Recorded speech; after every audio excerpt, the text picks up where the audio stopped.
Bonjour à toutes et à tous et bienvenue à cette nouvelle webconférence organisée par VK en partenariat avec la CASDEN Banque Populaire, la banque coopérative de toute la fonction publique. La CASDEN parraine un cycle de 4 webconférences, dont celle-ci, consacrée aujourd'hui au thème « Contractualisation des emplois de direction, une brèche dans le statut ». Alors pourquoi ce thème? Parce que c'était un engagement de campagne du candidat Macron, supprimer les obstacles statutaires, ouvrir largement au privé l'accès à des emplois de direction dans les 3 fonctions publiques. C'était l'occasion également d'ouvrir, je cite, de nouvelles perspectives d'évolution professionnelle à des agents contractuels déjà présents dans l'administration et qui ne pouvaient être détachés ou recrutés en raison des conditions limitatives d'accès à ceux-ci. Citation. Si le cavalier législatif a été retoqué cet été, l'engagement du gouvernement reste d'actualité, avec des conséquences, des inquiétudes ou des attentes différentes selon les fonctions publiques. Et c'est notamment ce que nous allons évoquer au cours de cette webconférence, et ce sous différents angles, en tentant de répondre à différentes questions, évidemment, et à celles que vous nous poserez. Parmi les questions que nous nous poserons, cela va-t-il conduire à une politisation des postes de direction et à un clientélisme dans les recrutements? Au contraire, va-t-on vers une amélioration de la diversité des profils? Et cette mesure pourrait-elle permettre de moderniser l'action publique? Y a-t-il pas un risque, particulièrement dans la territoriale, d'une loyauté au seul chef de l'exécutif qui nuise à l'intérêt général? Est-ce que cela peut avoir pour conséquence une baisse des compétences et un manque de culture du service public? Va-t-on vers une dévalorisation du système des concours et, in fine, une inflation des rémunérations et de l'échelle des salaires? Et y a-t-il des conséquences spécifiques dans la fonction publique hospitalière, dans la fonction publique d'État? Et une question intéressante qui nous a été posée, la fonction publique territoriale et la fonction publique hospitalière ne sont peut-être pas les victimes collatérales d'un gouvernement qui va ouvrir la fonction publique d'État à des recrutements contractuels? Pour en débattre, 2 intervenants que je m'empresse de vous présenter et que je remercie. Jean-Baptiste Clerc, après un cursus de droit public suivi à l'Université de Montpellier, notation du concours d'attaché, vous êtes recruté à 24 ans en qualité de directeur général des services dans la commune d'Aussonne.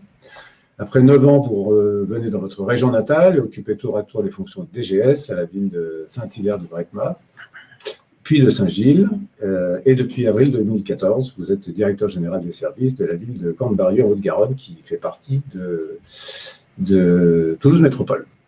Et vous êtes par ailleurs président Midi-Pyrénées du syndicat national des directeurs généraux des collectivités territoriales. Driss Bénisse, trésorier de FP21, association de jeunes agents publics et membre fondateur. Vous nous direz quelques mots dans votre présentation de fonction publique du XXe siècle, une plateforme apartisane et indépendante, recensant, soutenant et impulsant des initiatives de jeunes agents publics. Et vous rassemblez dans votre association les 3 versants de la fonction publique autour de valeurs et d'objectifs partagés dont vous nous parlerez. Vous êtes vous-même un jeune directeur d'hôpital occupant un premier poste de directeur de la performance et de la contractualisation au sein du groupe hospitalier Artois-Ternois qui est dans le Pas-de-Calais. Alors derrière les mots performance, il y a affaires financières, qualité et sécurité des soins, et derrière les mots contractualisation, tout ce qui est pilotage des contrats d'objectifs signés entre la direction et les pôles d'activité cliniques et médico-techniques. Au cours de cette webconférence, vous pourrez poser vos questions via la fenêtre questions que vous pouvez voir dans l'interface GoToWebinar sur la droite de votre écran. Nos intervenants feront leur possible pour y répondre. À l'issue de leur présentation, restez donc bien connectés. Enfin, nous vous informons que cette conférence donnera lieu à un enregistrement qui sera mis en ligne et dont le lien vous sera envoyé par mail dans les jours à venir. Mais il est temps de vous passer la parole, en commençant par vous, Jean-Baptiste Leclerc. Vous vouliez, en préambule, revenir sur, je dirais, la suspicion qu'a provoquée la méthode du gouvernement. Oui, merci Hugues. Vous disiez dans votre introduction que c'était un thème de campagne du candidat Macron. Très honnêtement, soit nous ne l'avions pas perçu, soit il était complètement oublié.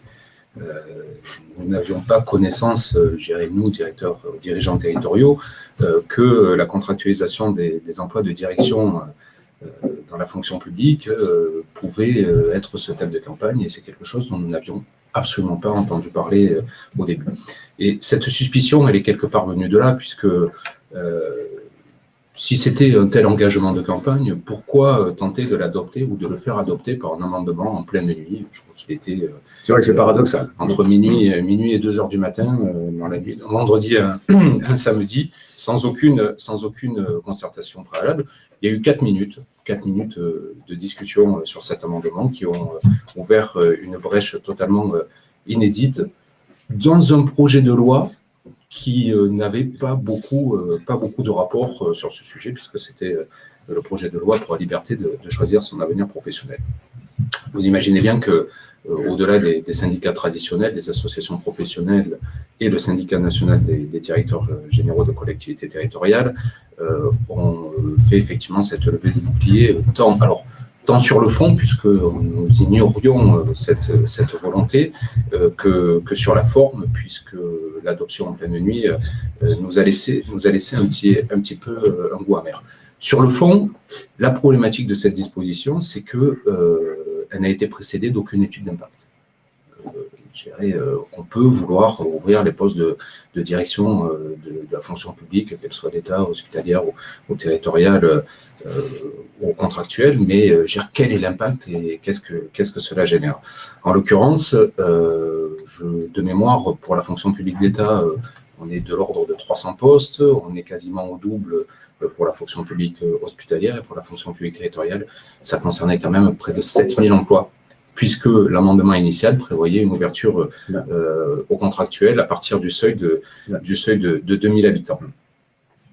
L'amendement, dans le cadre des navettes, a été ensuite modifié, puisque nous sommes un certain nombre à être intervenus auprès à la fois de nos sénateurs, des sénateurs et des députés, et il a été modifié suite à ce travail de persuasion pendant l'été, avec le concours aussi d'Émilie Chalas, qui est députée de l'Isère, ancienne directrice générale de collectivité, et qui a réussi à faire entendre et à porter la parole auprès du gouvernement et du pouvoir législatif, sur lequel on ne pouvait pas considérer de la même manière tous les postes de direction de la fonction publique territoriale. Peut-être il y avait un niveau de strate à mettre en place, et l'amendement a été modifié pour ouvrir ces emplois de direction contractuelle à partir de 40 000 habitants, avant d'être annulé lui-même par le Conseil constitutionnel, qui a considéré que c'était un cavalier, puisqu'il n'était sans aucun rapport avec la loi. Donc la forme nous a donné raison. Le fond, quelque part, il y a eu des avancées. Le secrétaire d'État Olivier Dussopt a réaffirmé à plusieurs reprises vouloir réintroduire cette disposition dans le projet de loi sur la fonction publique qui sera discuté en 2019. Et c'est quelque chose sur lequel nous serons amenés aussi à mener une concertation. Deux questions par rapport à ce que vous évoquez. D'abord, parler d'une étude d'impact. Si le gouvernement réintroduit cette disposition, est-ce qu'il y aura une étude d'impact ou est-ce qu'elle a eu lieu entre-temps? Et la deuxième question, et c'est celle que j'évoquais tout à l'heure dans mon introduction, sur cette formulation qui consiste à dire que la fonction publique hospitalière et la fonction publique d'État territoriale sont un peu les dégâts collatéraux d'un texte qui était plus dirigé vers les fonctionnaires d'État. Oui, alors l'engagement certainement du président, question que je pose à tous les deux, du président Macron était peut-être de diversifier les profils dans la fonction publique. On n'avait pas mesuré que ça serait sur les emplois de direction les premiers sur lesquels on faciliterait cela. Et très clairement, quand on voit les chiffres, et je parle sous le contrôle de Driss Bénis, qui infirmera ou confirmera pour les chiffres de l'hospitalière, mais pour l'État, c'est 300, pour la territoriale, c'est 7000. Donc, c'est deux poids, deux mesures. Pour le coup, pour l'hospitalière, il y avait justement, dans la polémique qui a été déclenchée par ce projet d'amendement, il y avait une incertitude sur le champ d'application, puisqu'à un moment, on parlait des chefferies d'établissement hospitaliers et des postes de direction fonctionnelle. Et il y avait une sorte d'incertitude sur est-ce qu'en fait, c'est l'ensemble des postes de directeur adjoint. Et donc là, on est sur des milliers de postes qui sont concernés. Donc les choses étaient un petit peu floues, il y a eu des précisions d'apporter dans un second temps, justement pour vraiment dire que c'était restreint au chef d'établissement et au poste de directeur fonctionnel, mais finalement il y a quand même une méfiance justement des syndicats professionnels sur le fait qu'il n'y avait pas eu cette concertation en amont d'opérer. Bien, je propose que nous continuions dans les questions que j'évoquais en introduction. Deux questions ont été posées, l'une sur la politisation des emplois de direction et l'autre sur, au contraire, une amélioration de la diversité des profils. La disposition qui a été introduite par amendement et qui sera reprise dans le cadre du projet de loi est extrêmement clivante. Donc, il est compliqué d'avoir une position, vous le ressentez auprès de vos collègues? C'est la réalité, auprès de nos collègues directeurs, directrices générales, qu'ils soient au syndicat ou qu'ils ne le soient pas. C'est extrêmement clivant. Je crois qu'il faut réfléchir sur le pourquoi, sur le pourquoi du comment, effectivement, quels sont les impacts. Politisation des emplois de direction, effectivement, c'est la plus grosse crainte, parce que cette disposition ouvre de manière totalement inédite toute une catégorie professionnelle ou contractuelle, catégorie qui elle-même, est en charge de la conduite, soit des hôpitaux, soit des administrations, soit des collectivités, et qui sera en charge de mener les recrutements, qui a la connaissance du statut, et ça influera automatiquement derrière sur le marquage des recrutements qu'il pourra y avoir dans les administrations. Ça sera peut-être d'autant plus fort dans les collectivités, avec la proximité du politique et une pression éventuellement immédiate qui peut y avoir. Est-ce que, je coupe, mais est-ce que dans l'univers territorial, il n'y a quand même pas une hypocrisie par rapport à ça? Parce que la politisation, elle existe déjà. Alors, la politisation, on peut dire qu'elle existe d'une certaine manière, mais alors nous avons à la fois le statut qui est protecteur de ce côté-là, et puis une charte de déontologie que nous appliquons, nous, au syndicat national, où le premier des articles, c'est le respect de l'état de droit, au-delà même de la loyauté à l'exécutif. Donc, la problématique et la question, c'est est-ce que le garde-fou que constitue le statut, cette brèche qui est mise dedans, est-ce que c'est pas le premier signe d'une dérive et d'un fort marquage politique des administrations locales, hospitalières ou d'État? Est-ce qu'on ne va pas là-dedans? Donc ça, c'est le côté, attention, drapeau rouge, il ne faut absolument pas ouvrir au contractuel. Il y a un internaute qui vient nous envoyer une question juste sur ce que vous venez de dire. En comparant une volonté de mettre fin au statut comme pour la SNCF, est-ce que ce n'est pas l'objectif affiché? Est-ce qu'on peut aller jusque-là? Est-ce que la comparaison est audacieuse? Alors, pour la SNCF, ça obéissait quand même à des règles et des exigences supranationales, qui est à la libéralisation du marché, tout comme France Télécom. Je ne suis pas sûr que ce soit tout à fait comparable. Par contre, dans cette volonté d'assouplissement du statut, la question, c'est jusqu'où ne pas aller trop loin. Jusqu'où ne pas aller trop loin. Quelle est la limite de la souplesse? Quelle est la limite? Où est-ce que ça casse? Voilà, où est-ce que ça casse? Après, même si je pense là sur cette question justement de l'analogie avec ce qui s'est passé sur le statut de la SNCF, je pense qu'il y a quand même une inspiration idéologique, en tout cas politique, qui est peut-être la même, à savoir qui est de dire on va venir mettre de l'ouverture, de la mobilité, un nouveau dynamisme dans une gestion des ressources humaines, dont on dit, je dirais dans le discours commun, qu'elle est aujourd'hui absente dans tous ces secteurs qui sont réglementés par des statuts. Et donc, je pense qu'il y a quand même, effectivement, il y a une inspiration politique qui est commune, même si là où c'est pas comparable, c'est que la SNCF, c'est vraiment un cas à part. Là, on parle des emplois de direction, je dirais, sur le cœur véritablement de la fonction publique, donc d'État, territoriale et hospitalière.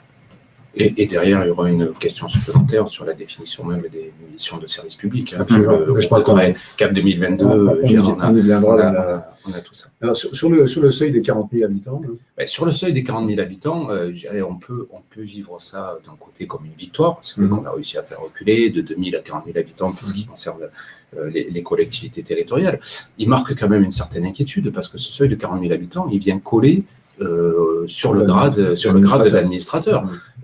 Est-ce que, si on marque ce seuil de 40 000 habitants à partir duquel on peut avoir recours au contractuel, est-ce que finalement, on n'est pas en train, quelque part, d'essayer de tuer le grade des administrateurs? J'ai des mots un petit peu forts, mais est-ce qu'on ne va pas avoir un certain nombre de collègues qui vont se dire qu'est-ce que je passe le concours ou l'examen pour rester statutaire, ou finalement je me mets en disponibilité pour devenir contractuel? C'est des questions qui commencent à se poser et que moi j'ai rencontré personnellement des personnes qui se les posent. Donc attention, ce relèvement du seuil à 40 000 habitants n'est qu'une semi-victoire. Donc ça, c'est le côté un petit peu effrayant de l'ouverture et la question de la politisation des emplois de direction. Après, on peut avoir une autre vision des choses aussi. Dans nos collectivités, il y a un certain nombre de postes et de missions qui sont d'ores et déjà ouvert aux contractuels. Des chargés de mission, que ce soit pour les catégories A, toute une ribambelle de catégorie B ou de catégorie C, dans une limite de temps, certes, quoique les lois Sauvadet nous ont créé aussi les CDI, nous ont permis de CDIser un certain nombre de nos collaborateurs. Et gérer finalement, pourquoi pas nous? Parce que la question, elle peut se poser aussi comme ça. Tant qu'on parle d'ouvrir la fonction publique aux contractuels pour tout le monde, ça va bien. Puis finalement, quand on parle d'ouvrir la fonction publique aux contractuels pour les emplois de direction, là, ça tique. Donc, il peut y avoir aussi cette vision des choses. Et puis le deuxième, c'est aussi, il ne faut pas non plus trop se faire peur, même si il faut rester vigilant. Le seuil de 40 000, aujourd'hui, il est à 80 000. Et depuis quand même quelques années, nous n'avons pas vu une horde de contractuels arriver dans les collectivités. Je crois qu'il convient aussi de faire confiance aux employeurs locaux et de se dire qu'un exécutif local, il a besoin de compétences, il a besoin de quelqu'un qui connaît aussi le métier, d'un manager affirmé, de professionnels du service public local. Et nous sommes un certain nombre à penser que on n'aura pas une horde de contractuels qui va arriver dans les. On ne va pas être en concurrence avec des étudiants qui sortent d'écoles de commerce ou autres, parce que ça s'apprend, le service public local. Il y a deux questions qui nous arrivent, qui sont l'une, est-ce que la solution n'est pas dans des contrats de mission? C'est un peu ce que vous évoquiez. Et la deuxième qui est complémentaire, c'est le fait que ces contrats de mission soient réfléchis dans une gestion, une GPEC territoriale, c'est-à-dire avec des gens qui pourraient avoir des missions privées, publiques, sur des postes et qui passeraient de manière en alternance, mais avec une logique territoriale. Alors, contrat de mission, la problématique, elle est plus dans la manière d'exercer. Parce que contrat de mission, détachement sur emploi fonctionnel, on peut se poser des questions aussi, est-ce qu'il n'y a pas beaucoup de similitudes? Finalement, nous, on n'a pas un contrat de mission de 5 ans, mais derrière, on est statutaire. Derrière, nous sommes statutaires et je pense que la manière d'appréhender le métier est différente si on sait qu'à un moment, notre avenir dépend pleinement de la personne avec qui on travaille, ou si jamais, quelque part, on a aussi notre statut. Ça, c'est... Sur ce point, sur l'hospitalière, je dirais que c'est déjà plus ou moins une réalité, je dirais, dans les pratiques, en dehors même de l'outil juridique de ce contrat de mission, puisque finalement, aujourd'hui, par exemple, un directeur adjoint, 75% du corps des directeurs d'hôpitaux, ce sont des directeurs adjoints. On change de poste assez fréquemment. On est sur des cycles relativement courts, alors qu'ils peuvent varier, mais de 3 à 5 ans, je dirais, dans la majorité des cas. Et finalement, quand on vient sur un poste, on vient y mener 1, 2, 3 grands chantiers structurants. Et une fois qu'on arrive au bout de ce cycle-là, on est encouragé par la construction des carrières de directeurs d'hôpitaux à rechanger.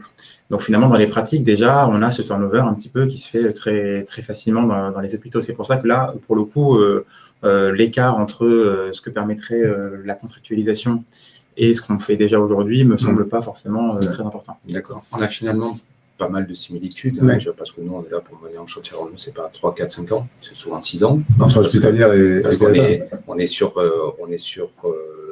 des cycles électoraux. Malheureusement, le plus souvent, on n'est pas encouragé par nos carrières, on est prié de nous en aller. Les dernières élections, le dernier cycle d'élection en 2014 a démontré que je crois que c'est 75 ou 80% des collègues DG sur emploi fonctionnel ont été amenés d'une manière ou d'une autre à changer de poste, soit par fin de détachement anticipé, soit par incompatibilité d'humeur ou rupture du lien de confiance. D'ailleurs, on avait une question à ce sujet-là qui est sur le fait que l'ouverture élargie au contractuel est d'une certaine manière la généralisation des emplois fonctionnels. Est-ce qu'on peut formuler ça comme ça ou est-ce que c'est une manière d'éviter le sujet? C'est une manière, je pense, de le détourner, un petit peu parce que c'est exactement ce qu'on disait entre le contrat de mission et voilà. Certes, nous sommes sur des emplois fonctionnels, mais à un moment, nous sommes aussi des statutaires et notre avenir n'est pas pleinement et intégralement et exclusivement lié à notre employeur et à notre autorité territoriale. Emploi fonctionnel, contrat de mission ou contractuel, c'est encore un petit peu différent, ça va être certainement dans la manière d'apprendre le métier. Ce que j'apprécie dans cette question, finalement, qui a un caractère un petit peu provoquant, c'est qu'on passe à un autre niveau, je dirais, dans le débat qui est peut-être plus infra, c'est-à-dire que enlever toute cette écume justement de la polémique, parce que on est sur des questions qui symboliquement sont très fortes quand même quand on parle du statut de la Forte et fonction clivante, publique. comme vous disiez tout Voilà. à l'heure. Une fois qu'on enlève cette écume-là, dans la réalité, qu'est-ce que ça changerait? Je pense que c'est la vraie question. Voilà. Et je pense qu'une fois qu'on a dépassé cette question-là, et c'est ce qu'on fait aujourd'hui, qu'on vient voir ce que ça va changer pratiquement et l'écart entre les pratiques d'aujourd'hui et ce que ça modifierait, je pense qu'on se rend compte que finalement, on retombe quand même sur une question très politique, parce que d'ores et déjà aujourd'hui, le statut offre des possibilités. Donc à savoir si elles sont totalement exploitées, si on a la possibilité réellement de les mettre en œuvre. Après, c'est la manière dont les managers s'en emparent aussi. C'est ça. Donc, et je pense qu'il faut vraiment avoir ce distinguo qui transparaît dans la question entre le cadre juridique et les pratiques finalement qui relèvent plus de la culture des managers, effectivement. Est-ce que le contrat va donner plus de facilité à un employeur public de se séparer de son principal collaborateur ou de sa principale collaboratrice? On n'en est pas persuadé, compte tenu des dispositifs que représentent les emplois de direction, les emplois fonctionnels. Aujourd'hui, rupture du lien de confiance, vision différente dans le management des services, ça suffit à justifier la fin de détachement sur emploi fonctionnel et il n'y a rien à dire. Le contrat, qu'est-ce qu'il va falloir faire? Il va falloir trouver des fautes pour arriver à une fin anticipée. Est-ce que toutes ces questions-là, aujourd'hui, elles ne sont pas tranchées? Il y a deux questions qui arrivent. Une personne qui réagit à ce que vous disiez sur les administrateurs. Et qui pose, on parlera peut-être tout à l'heure de formation, ça me paraît d'ailleurs dans le sujet, et qui se dit plus ou moins d'administrateurs, quid de l'INET? C'est une question qui peut rester une question, mais en tout cas c'est vrai que on peut la prolonger et on le fera peut-être tout à l'heure sur le fait qu'à partir du moment où on rentre dans cette ouverture, ça pose beaucoup de questions sur la formation aussi. Mais, administrateur est un grade et n'est pas une fonction. Tout le monde ne pourra pas se prévaloir. Tout le monde ne pourra pas s'en prévaloir. Un attaché principal ou un attaché hors classe qui prend une disponibilité et qui se fait nommer DGS ou DGA sur une collectivité de plus de 40 000 habitants ne peut pas se prévaloir du grade d'administrateur qui lui est accessible soit par concours, soit par examen. L'INET a toute sa vie devant lui. Il faudra réfléchir peut-être à des rapprochements et un petit peu plus de passerelles, INET, ENA, éventuellement les écoles supérieures de la santé publique. Ça, c'est un vrai débat qu'on aborde un petit peu plus. D'accord. Il y a un internaute qui nous pose une question, mais je pense que c'est merveilleux parce qu'il fait la liaison avec votre prochain propos. La contractualisation pose la question de la remise en cause de la spécificité de la fonction publique à travers le concours. Mais là, on rentre dans le dur. Hein. Voilà. Là, on rentre dans le dur. Merci à cet internaute d'avoir posé la question. Parce que là, pour le coup, on rentre sur 250 ans d'histoire et de principes et de valeurs républicaines. L'égal accès aux emplois publics, c'est un principe constitutionnel. Je crois que c'est de mémoire, c'est l'article 6 de la Constitution. Il est à l'origine même du principe de recrutement par concours. Donc aujourd'hui, pour tout le monde, et je pense que ce n'est pas forcément remis en cause, le concours, c'est la seule garantie, quelque part, de neutralité. Après, se posera la question de qualité.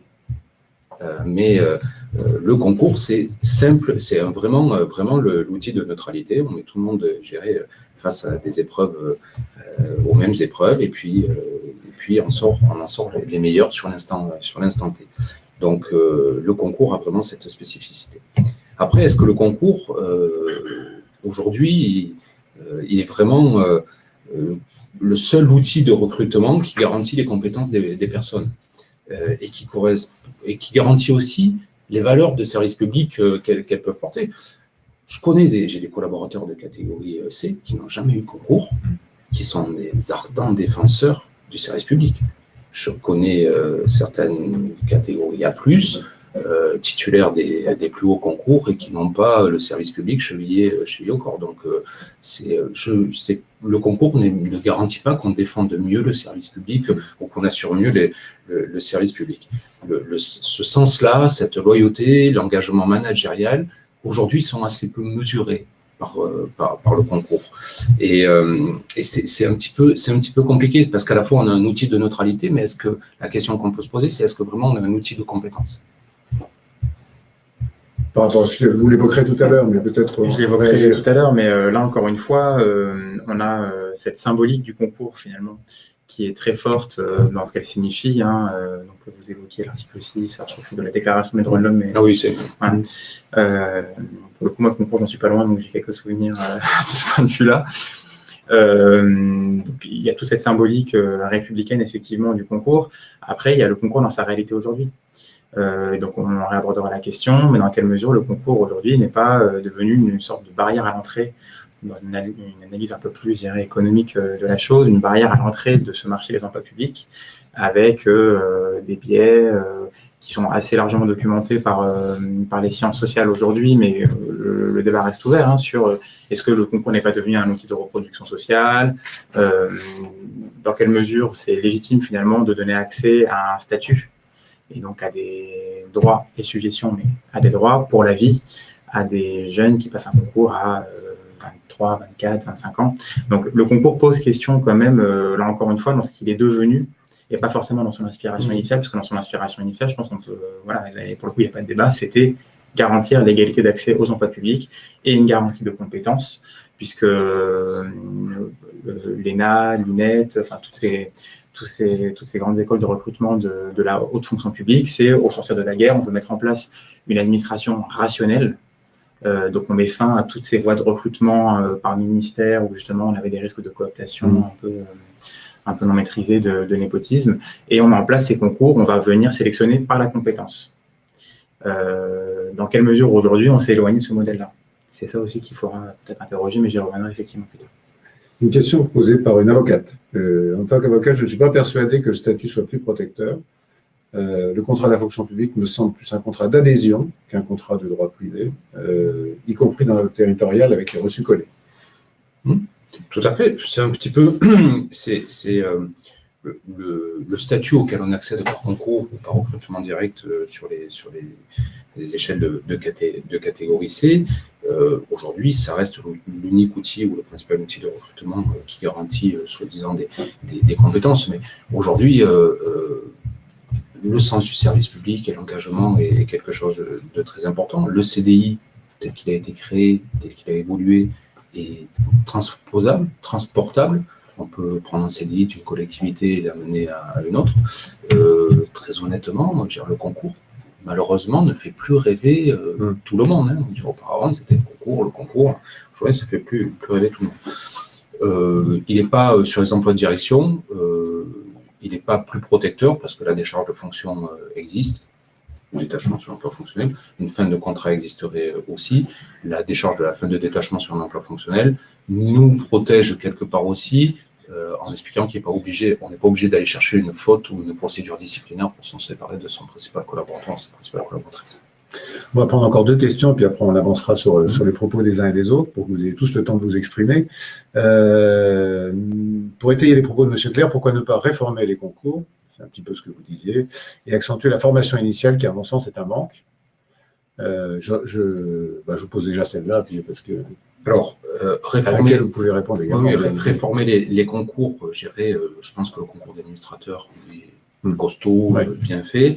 Il y a effectivement un certain nombre, le concours d'attaché et les concours des catégories A pourraient être réformés parce qu'ils n'accentuent pas assez les choses, à mon avis, aujourd'hui, sur ce que doit être notre fonction publique de demain, et notamment l'engagement managérial. Il y a quelques temps maintenant, mais j'ai passé des concours de catégorie A, il n'y avait rien sur le management, il n'y avait rien sur la conduite d'opération, on était sur du juridique et du purement juridique. Donc effectivement, je pense qu'il y a une nécessité de réformer les concours.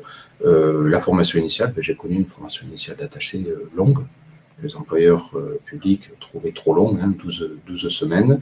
On est passé d'un extrême à l'autre. Oui, pour le coup, je crois que c'est le sens de la question. La formation initiale a été réduite à peau de chagrin et c'est malheureux. Il faut comprendre que pour un employeur public, il faut aussi qu'ils comprennent que la formation d'un jour, c'est du gain pour le lendemain.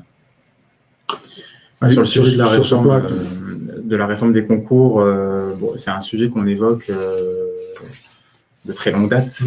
Je pense qu'il y a des véritables choses qui sont faites de ce point de vue-là pour ouvrir, ne serait-ce qu'à travers, par exemple, ce mécanisme de quotas hommes-femmes dans les jurys de concours, parce qu'on sait très bien que dans les concours, il y a toujours un biais conscient ou inconscient de cooptation, donc on recrute les gens qui nous ressemblent. Donc il y a des choses qui sont faites sur les concours. On réforme également les matières. Enfin, je crois que récemment l'ENA a été ouvert, le concours de l'ENA aux doctorants, avec une voie spécifique. Donc voilà, il y a des choses qui sont faites pour essayer de diversifier les profils qu'on va recruter par le concours. Après, le concours, ça reste quand même un outil redoutable. C'est un moule, quoi. Il faut rentrer dans le moule, donc ça favorise pas certaines qualités qu'on pourrait attendre des managers publics demain, l'imagination, l'originalité, cette capacité à se détacher un petit peu justement de ce qu'on connaît, pour aller vers des territoires plus expérimentaux. Donc, il y a sûrement des choses à faire de ce point de vue-là. Sur la formation initiale, j'ai un regard assez frais sur le sujet puisque j'en suis pas loin. La formation initiale, de la même façon, je pense qu'on a beaucoup progressé. Vous parliez à votre époque de ce que vous aviez connu sur le sujet. Nous, aujourd'hui, justement, pour le coup, on en soupe des cours de management et voire un peu trop. Mais donc, il y a sûrement des choses toujours à améliorer. Bien sûr. Mais finalement, encore une fois, on ne pourra pas enlever l'ADN du concours, qui est un mode de sélection. Donc, il faut bien sélectionner selon un critère et un mode d'uniformisation, puisqu'il y a un moment, il faut rentrer dans la grille. Et puis, donc, je pense qu'on pourra toujours chercher à ouvrir le concours. Il y aura toujours cette part d'irréductible. Est-ce que il y a une question qui est un peu liée à ça, mais qui fait glisser les concours aux entretiens de recrutement, au jury de recrutement. Et la personne qui pose la question regrette que justement ces critères d'attachement au service, d'engagement, ne soient pas assez souvent comme critères de recrutement essentiels dans les jurys. Est-ce que vous êtes constatez ça, vous êtes d'accord ou... Alors, j'ai cessé depuis quelque temps de faire partie des jurys et je préfère me concentrer sur la préparation. Du coup, j'interviens fréquemment en préparation à l'oral et c'est un discours que je tiens. Et je dis à tous ceux qui s'entraînent à l'oral et j'accompagne dans cet entraînement qu'on est sur une épreuve hybride. C'est à la fois gérer un entretien avec le jury de concours, mais à la fois aussi un entretien de recrutement. La question qu'il faut se poser, et je pense que les jurys doivent se mettre dans cette position-là, c'est est-ce que j'ai envie de travailler avec cette personne? Est-ce qu'elle porte les valeurs de service public d'aujourd'hui et de demain? Est-ce qu'elle est en capacité de s'adapter aux évolutions, à répondre aux engagements sociétaux qu'on peut avoir, à la responsabilité managériale qu'on peut attendre? Et c'est très très important. Je pense que effectivement les entretiens avec le jury doivent être beaucoup plus renforcés, beaucoup plus longs et mieux menés. Ce que je vous propose, c'est qu'on avance sur. Alors là, c'est une question que nous posons aux internautes. Vous répondez à cette question. Selon vous, le concours est-il un véritable outil de recrutement? Comme ça, nous verrons le regard de ceux qui nous écoutent. Vous répondez simplement par oui ou par non, grâce à l'outil qui vous permet de le faire, et on vous soumettra les résultats de ce sondage dans quelques minutes. Dernier point, les priorités ou les actions d'accompagnement auxquelles vous pensez à mettre en œuvre, vous-même et puis peut-être le syndicat d'ailleurs. Oui, ben en fait, nous sommes aujourd'hui cette ouverture contractuelle, nous avons été sonnés au début de l'été. Maintenant, nous le digérons un petit peu et on se dit bon ben on y va. Par contre, y aller comme ça, c'est pas possible. Il y a inévitablement des actions d'accompagnement à mettre en place. La loi sur la fonction publique va ouvrir les emplois de direction à un champ inédit de contractuels, puisqu'on va à la fois sur l'hospitalière, sur l'État ou même sur la territoriale avec l'abaissement du seuil à 40 000 habitants. Donc, et pour autant, on n'a pas encore, pour ceux qui nous concernent, défini. Il n'y a aucun texte qui définit les missions, le rôle, la responsabilité managériale des dirigeants territoriaux. Qu'est-ce qu'on attend? Quelle formation? Quels prérequis? Quelles compétences? Quelles responsabilités?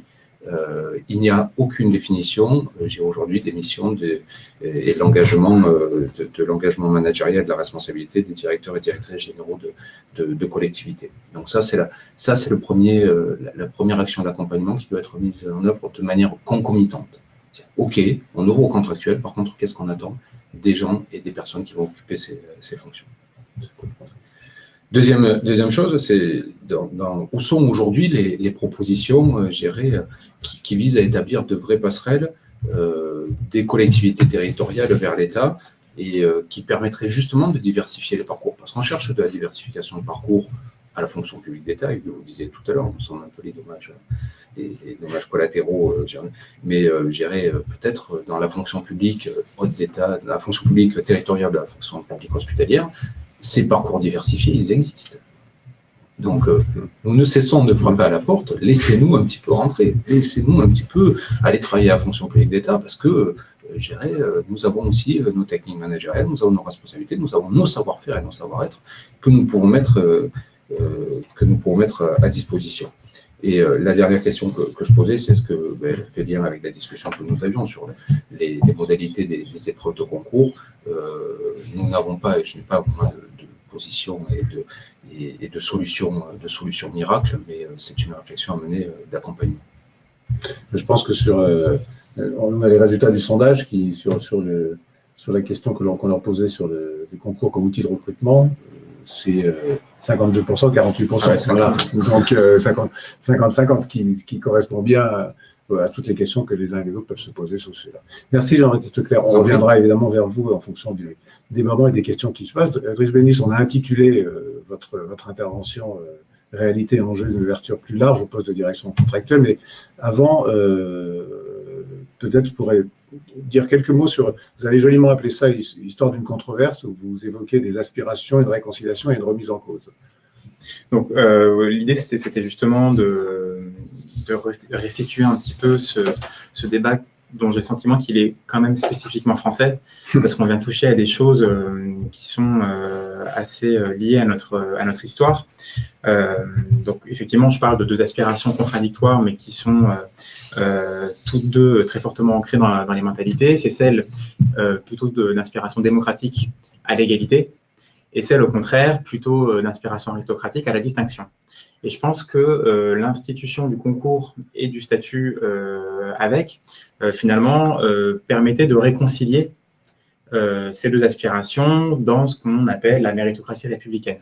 Donc par rapport à notre histoire, on voit bien qu'on a un lien symbolique très fort entre justement cette symbolique du concours et du statut, colonne vertébrale de la fonction publique à la française, et la République. Donc ça montre que il y a polémique parce qu'on touche à cette définition-là.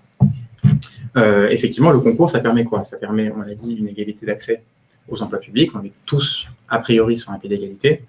Et ça permet d'apporter une garantie en termes de compétences. On sélectionne des personnes sur cette base-là et d'engagement au service de l'intérêt général. Et là, ça renvoie à la question de l'oral, justement, de concours, entretien de recrutement ou pas.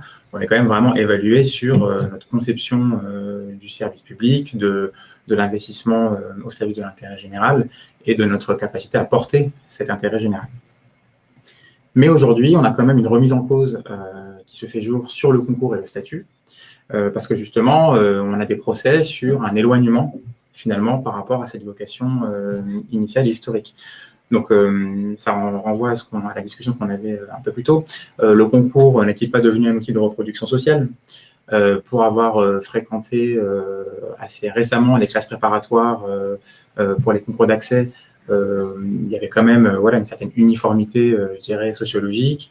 Il est certain que pour réussir le concours d'une grande école de service public, il vaut mieux, par exemple, être passé par une grande prépa, par Sciences Po, et pour réussir le concours d'entrée à Sciences Po, il vaut mieux être passé par un grand lycée public ou par un établissement privé plus sélectif. Donc, il y a quand même une forme de déterminisme. Aujourd'hui, c'est ça. Voilà. Alors avant, il valait mieux être noble. Voilà, exactement. C'est une autre forme de sélection.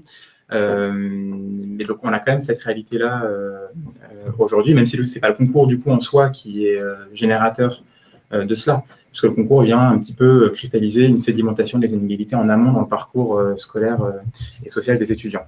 Et ensuite, sur le statut, il est assez largement critiqué dans le discours commun comme un facteur de rigidité dans la gestion des ressources humaines. Et en même temps, vous dites qu'il y a des outils à l'intérieur du statut qui ne sont pas utilisés. Exactement. Mais donc ça, c'est la critique. Et ensuite, dans la réalité de ce que peuvent vivre les managers, effectivement, on peut lire dans dans le droit, on a des possibilités, le licenciement pour insuffisance professionnelle, par exemple, mais quid de sa mise en œuvre? Aujourd'hui, c'est très lourd à mettre en œuvre, en tout cas dans l'hospitalière, parce que je ne maîtrise pas forcément le sujet pour les autres fonctions publiques, mais le licenciement pour insuffisance professionnelle, c'est très lourd à mettre en œuvre. On n'a pas de dispositif tel que la rupture conventionnelle, par exemple, pour venir à bout de situations compliquées. Vous voulez réagir, Jean-Baptiste? Oui, c'est par rapport à ce que disait Driss, et je le rejoins totalement. On a deux sujets clivants. L'ouverture des emplois de direction contractuelle en est un. Le deuxième, c'est le statut. Certains collègues voyant comme protecteur, et largement protecteur, il ne faut absolument pas y toucher, et certains autres collègues disant non, mais le statut aujourd'hui c'est un frein. J'ai nous, on a des problématiques de strates, c'est-à-dire qu'on ne peut pas évoluer dans nos carrières à cause des strates, on revient d'une strate à l'autre, on est bloqué, et de ce côté-là, le statut est perçu par certains pour un frein de par sa rigidité. Alors, venons un peu sur le point de vue de l'association sur ces différents sujets. Oui, donc après cette petite mise en perspective historique, donc FP21, qui est l'association que je représente aujourd'hui, c'est une association de jeunes agents publics. Donc comme vous le précisiez, on n'a pas de positionnement partisan ou politique particulier. On a 3 axes d'action. Un premier, c'est l'égalité d'accès, favoriser l'égalité d'accès et la qualité de l'accueil des jeunes dans la fonction publique, donc titulaires comme contractuels. On a un deuxième axe, c'est la réflexion sur l'avenir de la fonction publique de façon à créer une culture commune entre les 3 fonctions publiques, puisqu'on est sur l'ensemble du champ. Et donc, c'est dans ce cadre-là, notamment, qu'on réfléchit à ces questions. Et un troisième axe, qui est la valorisation des métiers et des réalisations des agents publics, puisqu'on a une forme de fonctionnaire bashing aujourd'hui dans le débat public. Il s'agit quand même de dire que ces personnes, ce ne sont pas des personnes derrière la fonction, ces personnes apportent énormément à la société et il faut le souligner. Ils sont créateurs de richesse. C'est ça, ce ne sont pas que des charges financées par les impôts.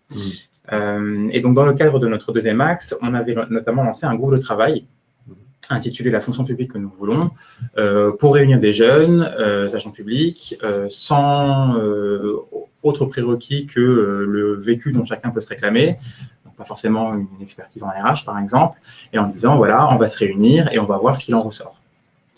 Donc les travaux de ce groupe ne sont pas encore complètement aboutis, les conclusions n'ont pas encore été rendues. Néanmoins, ce qui s'est dégagé des discussions, c'est principalement 2 limites ressenties véritablement par ces personnes. Donc, la première limite à laquelle on pense assez spontanément, c'est la question du dénouement des relations de travail. Quand on est face à une situation de blocage, comment est-ce qu'on fait pour dénouer cette situation, sachant que on n'a pas de période d'essai, hormis la stagiairisation, et on a des difficultés quand même à mettre en œuvre le licenciement pour insuffisance professionnelle et l'absence de dispositif type rupture conventionnelle. Donc ça, c'est la première limite qui avait été évoquée. La deuxième limite qui avait été évoquée, assez spontanément là aussi, c'est celle de la valorisation de l'engagement des agents. Un agent qui voilà, fait plus que les autres, qui s'investit davantage, qui réussit mieux aussi, comment est-ce qu'on peut le valoriser, sachant que on a une grille de salaire qui est relativement rigide et on ne peut pas s'en extraire, et on a tous, je pense, en tant que manager, des situations en tête de personnes qu'on aurait voulu pousser, et on a un petit peu bloqué de ce point de vue. Jean-Baptiste, sur ce sujet. Dans ce que dit Driss, on a vraiment l'exemple même de, à la fois d'un côté, on a l'exemple même, à la fois d'un côté, des outils du statut qui ne sont pas tous utilisés, et des systèmes un petit peu de blocage du statut et des freins qu'ils représentent. Moi, j'aurais une question, c'est pourquoi ne pas réinvestir cette période de stagiarisation comme une vraie période d'essai? Aujourd'hui, prolonger un stage, ne pas titulariser quelqu'un, c'est quelque chose d'absolument exceptionnel qui devient quasiment une sanction disciplinaire. Passage en CAP, j'ai obligé l'employeur territorial mis au pilori, obligé de se justifier, de ne pas nommer quelqu'un, de ne pas titulariser quelqu'un. C'était la période de stagiarisation, était initialement pensée, je pense aussi, comme une vraie période d'essai de 1 an. Et on l'a totalement oublié dans le statut. Et de la même manière, je rejoins tout à fait ce que dit Driss. D'un côté, donc, on n'utilise pas assez le statut, et de l'autre côté, il est vraiment trop bloquant. Comment est-ce qu'on arrive à avoir des actions managériales fortes dans la valorisation de nos collaborateurs? le régime indemnitaire, le RIFSEP, qui a du mal à se mettre en place et dont on nous annonce presque la mort, n'est qu'un outil minime finalement. Donc effectivement, et puis alors sur cette période d'essai, l'autre limite que je verrais consubstantielle à ce système de stagiairisation, c'est que finalement c'est à l'entrée dans le statut, mais quand on change d'emploi derrière, c'est notamment le cas des emplois de direction où on a une mobilité quand même fonctionnelle assez forte, quand on change d'emploi derrière, il n'y a pas de période d'essai non plus. Et alors ça, pour le coup, dans le monde hospitalier, donc les postes de directeur adjoint ne sont pas des postes fonctionnels où on peut être démis un petit peu à la discrétion de l'employeur, mais ça peut être bloquant parce que ça veut dire qu'on doit se faire une idée sur une personne, soit sur la base de ce qu'on en sait par le réseau, soit sur la base d'un entretien d'embauche de 30 minutes. Et en revanche, derrière, il y a une relation de travail qui doit se nouer. Et donc, au-delà même de la compétence des uns et des autres, c'est comment une relation de travail, on s'assure qu'elle fonctionne parce que deux personnes peuvent travailler ensemble en fonction de leur caractère, de leur tempérament respectif. Et donc, finalement, on arrive à des situations de blocage qui peuvent devenir dramatiques parce que on développe des stratégies de biais avec par exemple ce qu'on appelle vulgairement la mise au placard ou des choses comme ça. Et bon, c'est générateur de souffrance pour tout le monde et ça sert sûrement pas les intérêts de l'institution. On a beaucoup d'interventions qui ne sont pas exactement des questions. Un certain nombre de questions que je poserai après pour ne pas perturber votre discours, mais des interventions qui reviennent toujours un peu à dire que cette inquiétude sur la remise en cause du statut et la privatisation croissante qui d'une manière ou d'une autre, risque d'être une atteinte à la notion d'intérêt général. Et les autres mots utilisés, c'est les mots des logiques de productivité qui laissent l'humain au second plan, etc. Donc il y a à la fois des questions qui sont posées sur la notion d'intérêt général et de service public, et à la fois des questions qui sont posées en interne sur la gestion humaine des personnes, quoi. Je propose qu'on vienne plus directement sur le cas des A+. Donc effectivement, donc ça c'est des problématiques, on l'a vu dans la discussion, qui concernent un peu l'ensemble des agents publics face à cette perspective de la contractualisation. Et concernant les A+, on a des problématiques, alors sinon singulières, du moins qui se posent avec une acuité plus forte, qui est celle d'une part de l'acculturation à l'intérêt général et de la prévention des conflits d'intérêts, qui est incidente, puisqu'on est quand même sur des postes de décision publique, il faut s'assurer, et le statut est aussi vanté et mis en avant pour ça, c'est-à-dire pour permettre justement cette acculturation à travers le passage par les écoles de service public, qui est un tamis pour le coup auquel je crois beaucoup personnellement, et ce cadre statutaire de prévention des conflits d'intérêts avec toutes sortes de dispositions qui viennent cadrer les choses. Alors, je profite du fait que vous évoquez ce sujet-là pour vous poser la question à tous les deux. On a beaucoup de questions sur le regroupement des écoles de formation de fonction publique, notamment sur les IRA, les INSET. Quel est votre regard, vous, par rapport à ça? Est-ce que ce ne serait pas justement un des moyens, très en amont, d'acculturer un intérêt général, mais de manière plus globale, et peut-être une ouverture à une future mobilité? Ce qui est certain chez FP21, c'est qu'on voit bien qu'il y a autant de culture que de corps. Et corps, pour le coup, il y en a un sacré paquet dans la fonction publique. Voilà. Et donc, notamment sur les emplois directeurs. Et donc, on a quand même cette problématique du socle commun. Moi, je pense que ce n'est pas forcément une mauvaise idée, surtout que sur les compétences managériales, il y a quand même des choses qui se recoupent assez, je pense, d'un secteur à l'autre, ou qui devraient en tout cas. Donc ça, c'est une chose. Après, moi, je pense que parce qu'il y a quand même cette compétence managériale qui est un peu transversale, il y a quand même une connaissance après spécifique des secteurs, donc le secteur hospitalier, le secteur territorial, le secteur de l'État. Mais on pourrait imaginer une sorte de socle commun, et puis après une diversification, comme ça existe déjà aujourd'hui, à l'EHESP, quand on a un socle commun, et ensuite on a une diversification, une spécialisation en finance, en RH, selon le poste sur lequel on sort. Donc je pense que ça pourrait être une piste intéressante. Sur la politisation des postes? Donc sur la politisation des postes de la haute administration, souvent on se réfère à ce qu'on appelle le spoil system, qui existe notamment aux États-Unis. Donc c'est ce mouvement cyclique de renouvellement finalement des postes d'administration en fonction du cycle politico-électoral. La question que je me pose, c'est dans quelle mesure c'est pas déjà une réalité. Alors, comme on le disait tout à l'heure pour les collectivités territoriales, puisque vous disiez que tous les 6 ans finalement. Oui, le système existe. Voilà, dans les faits, ce qui n'existe pas déjà, et même pour l'État, on a une politisation des postes de la haute administration à travers le système, et j'y reviens juste ensuite, je crois, sur les emplois dits à la discrétion du gouvernement. On a déjà cette forme de politisation, et c'est précisément pensé pour ça, pour qu'il y ait un alignement parfait entre le pouvoir politique et la haute administration, dont il faut quand même rappeler qu'elle est censée appliquer les directives d'un pouvoir politique démocratique, sous réserve des possibilités qu'offre l'article 28 de la loi Lepors pour pouvoir se déporter en cas, je crois qu'il y a la notion, c'est d'atteinte grave et imminente à l'intérêt public au cadre législatif et réglementaire. Vous y réagir, Jean-Baptiste? Le spoil system à la française, il existe déjà. Le détachement sur l'emploi fonctionnel de direction, l'a créé, puisque chaque exécutif local est libre de choisir son principal ou sa principale collaboratrice. Et en plus, nous le revendiquons.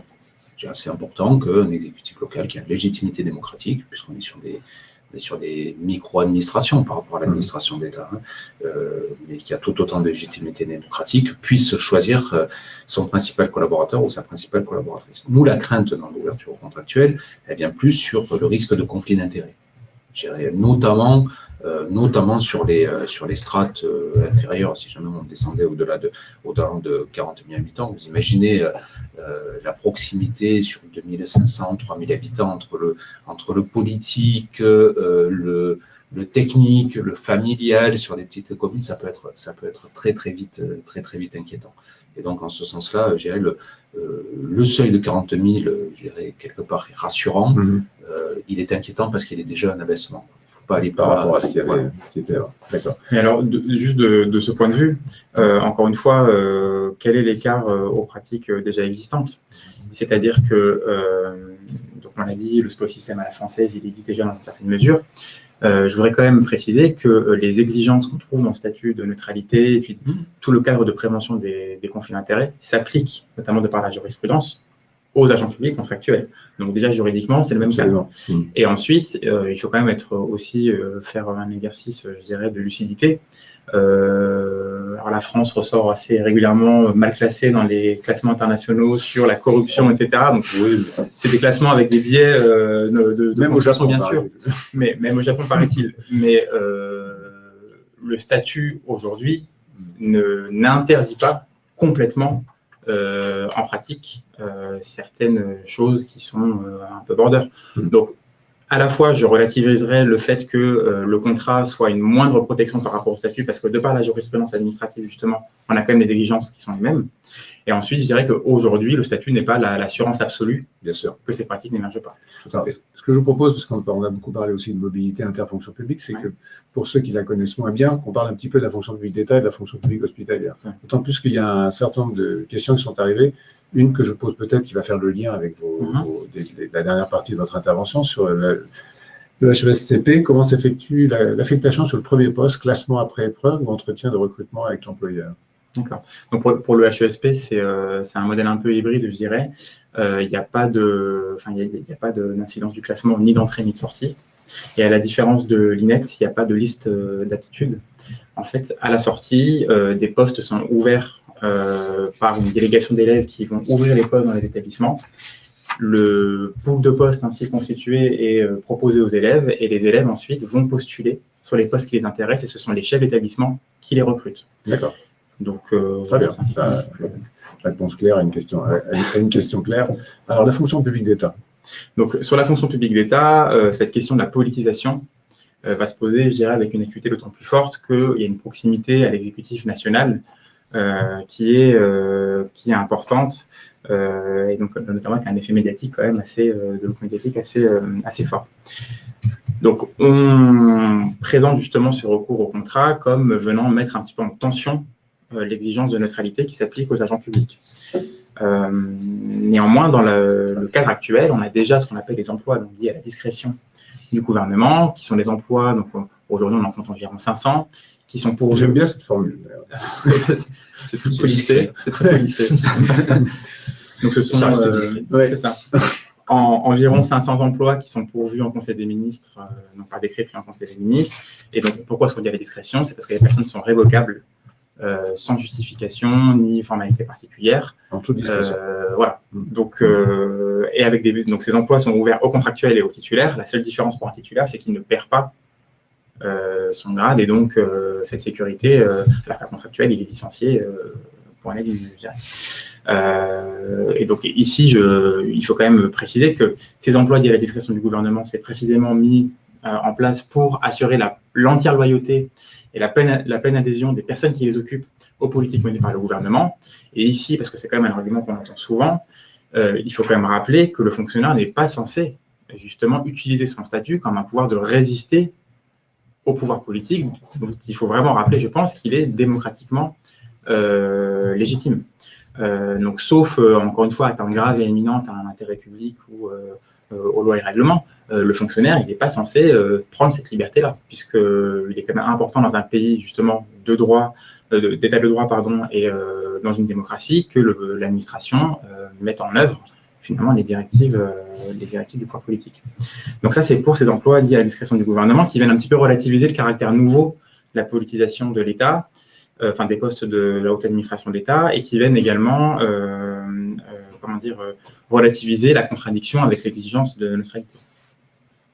Que proposait l'amendement au projet de loi avenir professionnel? Donc on en a parlé, une libéralisation complète du cadre de recours au contrat, ce qui veut dire qu'au-delà de ces emplois à la discrétion du gouvernement, alors moi j'ai des chiffres un petit peu différents, mais peut-être que c'est plus sur une potentialité, mais en gros ça viendrait s'appliquer à tous les emplois de chef de service ou directeur de projet, des administrations d'État, directeur des établissements publics de l'État. Et donc, ça représente combien de personnes? 2700 dans les chiffres que j'ai trouvés potentiellement. Alors après, je ne sais pas sur le champ exact de l'amendement combien ça pouvait concerner de ce point de vue-là. Il ne nous l'avait pas dit. Bon, j'avais trouvé ce chiffre de 2700 surtout sur les emplois. Voilà. Des comptes, on était resté sur les emplois, nous étions restés sur les emplois de direction, voilà. direction adjointe. D'accord. Voilà. Parce qu'après les postes en fait de directeur d'administration centrale ce sont des postes qui sont déjà à la discrétion du gouvernement. Quelque part, voilà. Ce qu'il y a, c'est que la justification qui a été donnée au moment de la discussion sur l'amendement, c'était de dire il est normal de diversifier les parcours d'accès, de diversifier les parcours qui accèdent aussi à la haute fonction publique. Et nous, on a failli se jeter dedans. Si on veut considérer qu'un directeur ou une directrice générale des services à partir de 2000 habitants relève de la haute fonction publique territoriale, allons-y. Mais donnez-nous l'accès à ce moment-là au grade d'administrateur à partir de 2000 habitants. Bien sûr. Bon, non, mais effectivement, c'est là que je dis qu'il faut quand même sortir un petit peu il faut regarder en pratique, il faut sortir un petit peu des postures, il faut regarder en pratique ce que ça implique.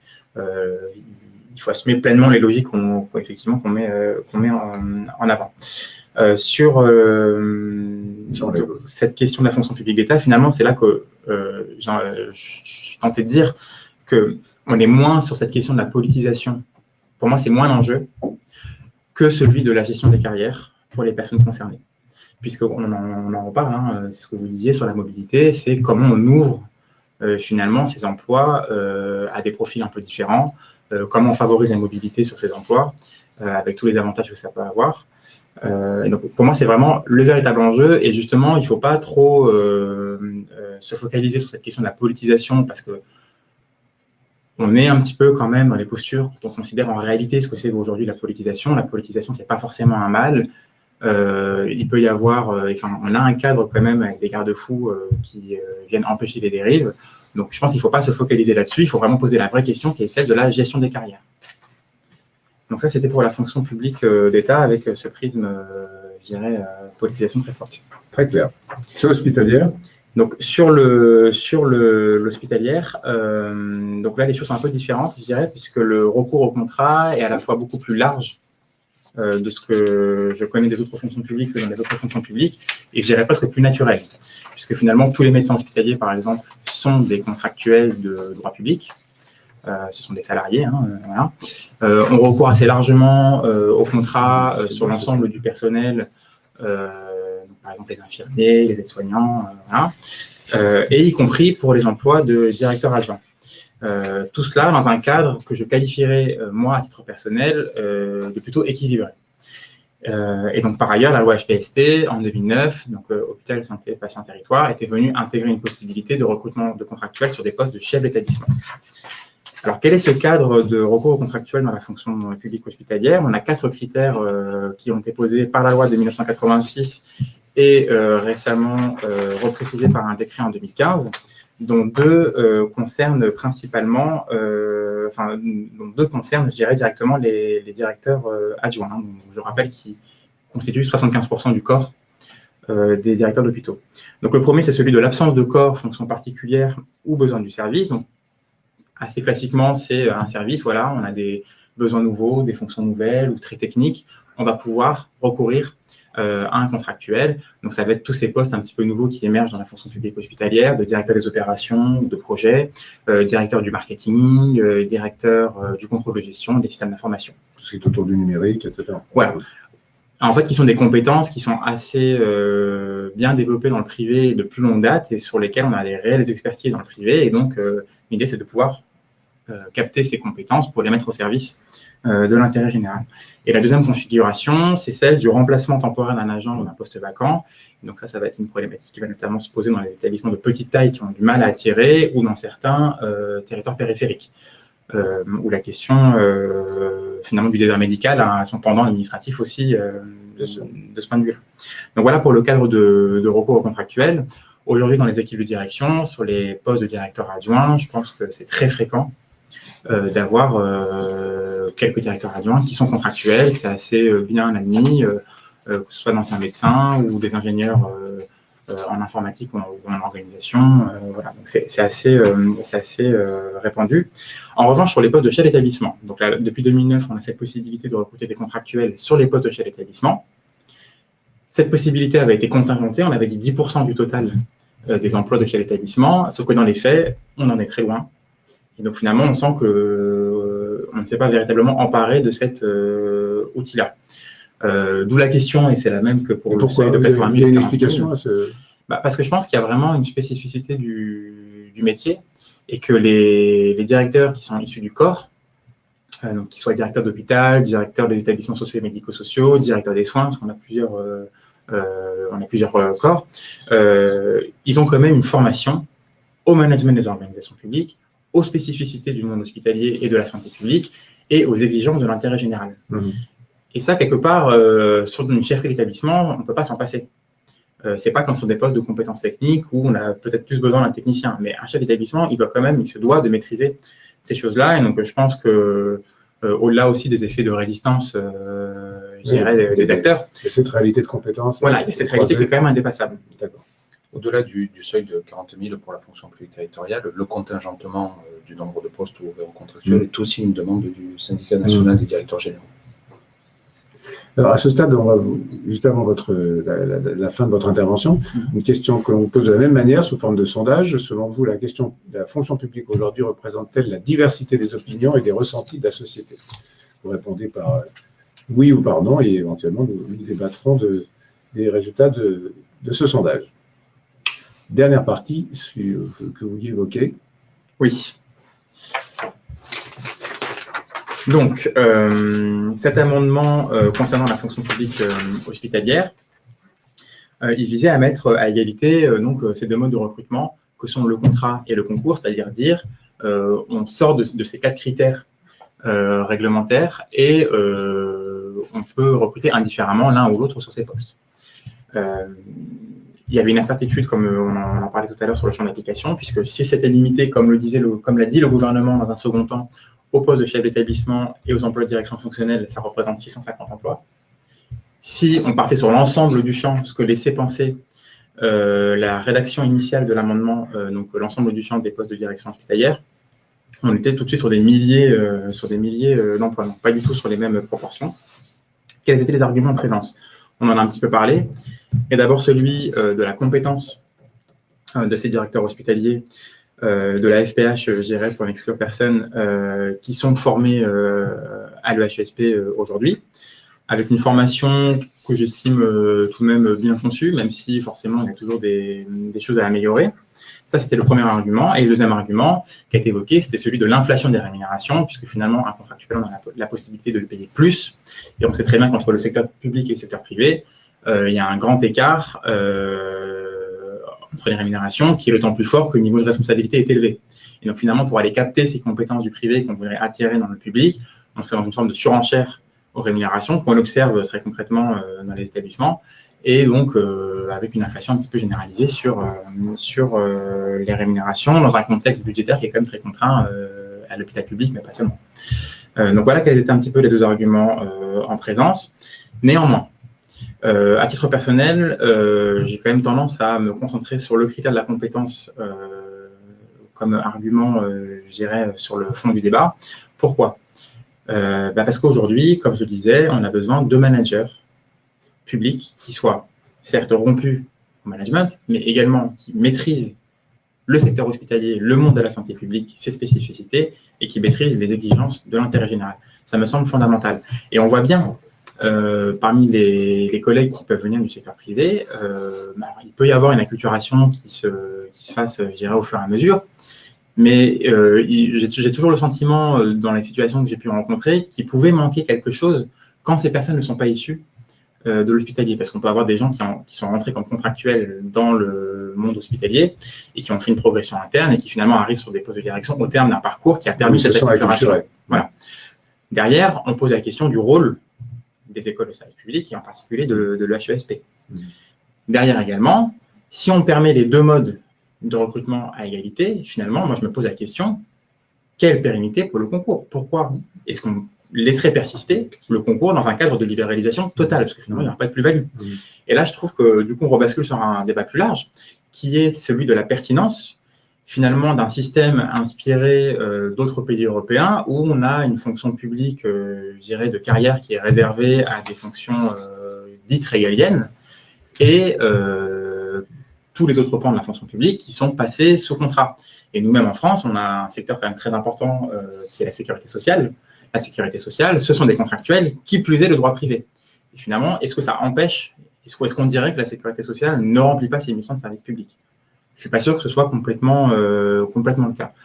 Donc là, j'ai conscience de poser beaucoup de questions, pas forcément d'apporter pour d'autres webconférences. Voilà. On est aussi ça pour en débattre. Par rapport à la question qui a été posée aux internautes, selon vous, la fonction publique aujourd'hui représentait la diversité des opinions et des ressentis de la société? 60% disent non. Il y a une question annexe qui est posée, qui est de savoir si est-ce qu'il est nécessaire qu'une fonction publique représente effectivement la diversité des opinions pour être une bonne fonction publique. Délicat comme question. Il convient que, je pense que la fonction publique représente, je dirais, les principes de la République.